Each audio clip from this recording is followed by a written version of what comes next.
Waziri Mkuu Kassim Majaliwa ametoa wito kwa vyama vya wafanyakazi barani Afrika kuweka mikakati ya kukabiliana na mabadiliko ya teknolojia duniani.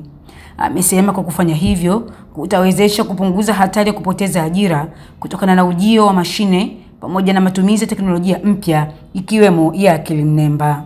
Majaliwa amesema hayo Agosti 22, 2025 akimwakilisha Rais Dr. Samia Suluhu Hassan kwenye mkutano mkuu wa Shirikisho la Vyama vya Wafanyakazi Afrika ambao umefanyika jijini Dar es Salaam. Around the world of working is experiencing extraordinary change. This transformation is being driven by technological innovation, automation, artificial intelligence, climate change, and globalization. While these forces of change create new opportunities for innovation, productivity, and growth, they also raise serious concern. There is a risk of job displacement as machines and systems replace certain tasks traditionally performed by workers. There is also a challenge of skills mismatch, where workers may not have the training required for the new jobs being created. Additionally, the widening of income inequality, the erosion of traditional labor protections, and the concerns about privacy and freedom are becoming pressing issues across the globe. Amesema eneo lingine ni kuwajengea uwezo wa wafanyakazi kupitia programu mbalimbali zitakazowawezesha kuongezea ujuzi katika kazi.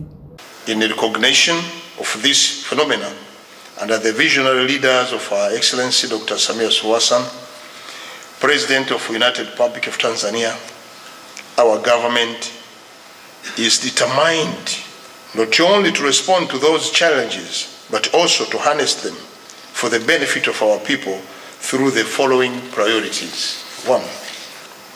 Expanding social protection and reaffirming social security systems to ensure that they cover not only workers in the formal sector, but also in the millions of informal economy. 2. Strengthening lifelong learning and making substantial investments in the reskilling and upskilling programs. This ensures that our people, particularly the youth, are equipped with the knowledge and the competencies required to thrive in the dignity and the green economy of tomorrow. Aidha amesema serikali inathamini na kuunga mkono mchango mkubwa wa vyama vya wafanyakazi ndani ya Tanzania na bara la Afrika kwa ujumla. Allow me also to take this opportunity to reaffirm that government of the United Republic of Tanzania greatly value the role of trade unions as an essential voice of workers in the nation. Our Constitution and labor law guarantees the freedom of association and the right of workers to organize. We are committed to ensure that trade unions continue to operate freely, independently, and effectively without interference. The government is also working closely with the Trade Union Congress of Tanzania, TUCTA, and its affiliates to strengthen institutions, capacity, leadership, and accountability within the labor movement. By doing so, we aim to build strong, transparent, and a credible union that can effectively represent the interest of their members. We definitely believe that strong trade unions contribute to strong workplace, stronger communities, and a stronger nation. We also encourage trade unions to actively engage in collective bargaining, which remains a cornerstone of fair and just labor relations. Tanzania remains firmly committed to the principles of social dialogue and tripartism.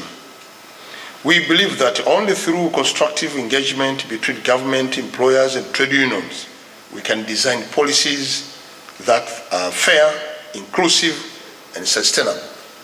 Patrobas Katambi, naibu waziri wa kazi, ajira, vijana na wenye ulemavu, amesema serikali imeendelea kushirikiana na vyama vya wafanyakazi nchini na imepitisha sera ya sheria mbalimbali katika kuhakikisha inarekebisha na kuboresha maslahi ya wafanyakazi.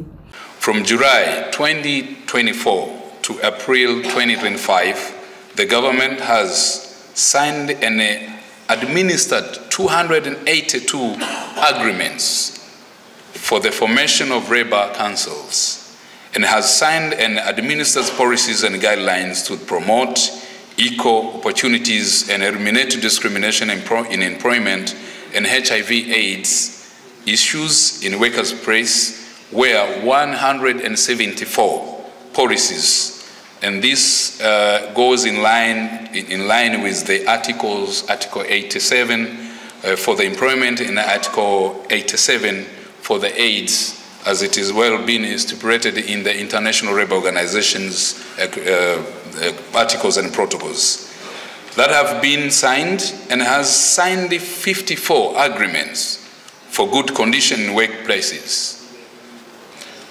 It has also organized 43 sessions of discussion and consultation involving employers and employees, or trade unions, and various aspects of implementation of the labor laws.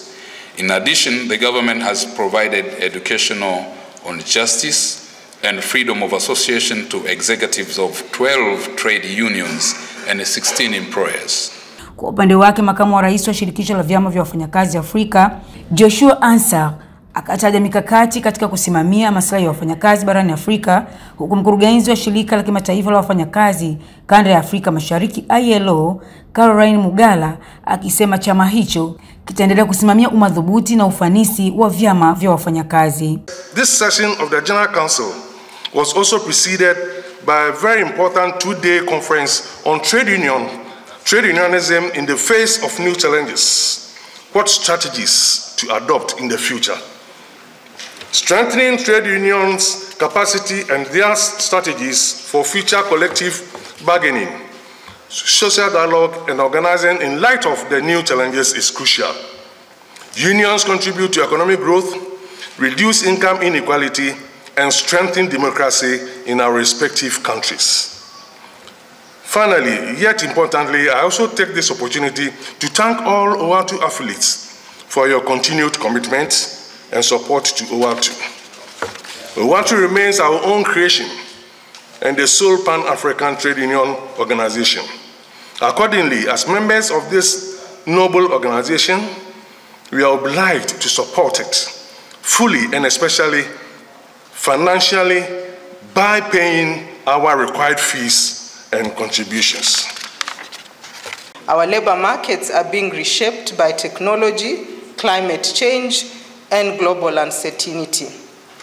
At this moment, workers' organization must be at the center, defending rights, shaping policies, and keeping social justice at the heart of development.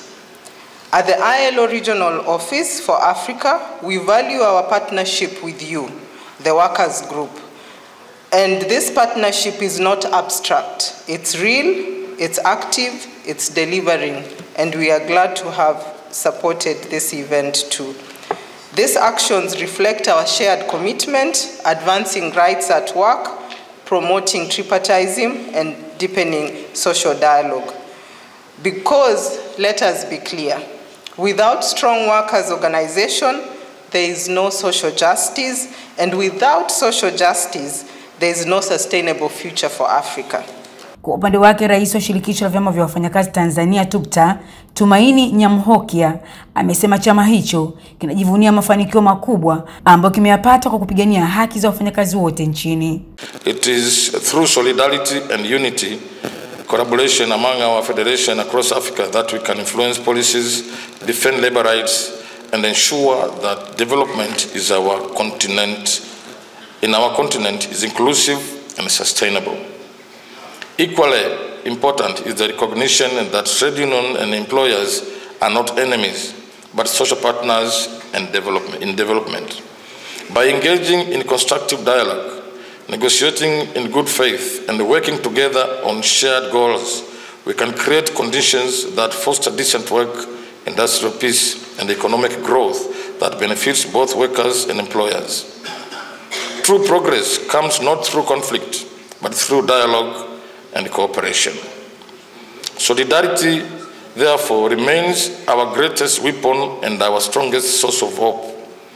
By deepening collaboration between trade union federations, and by strengthening a partnership with employers, we can contribute to building a just society where the dignity of workers is respected and where economic development translates into improved livelihood for all.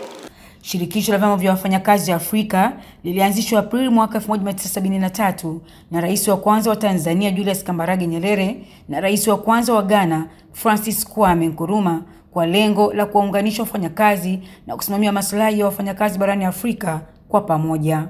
Mimi ni Zaituni Mkwama, Daily News Digital, Dar es Salaam.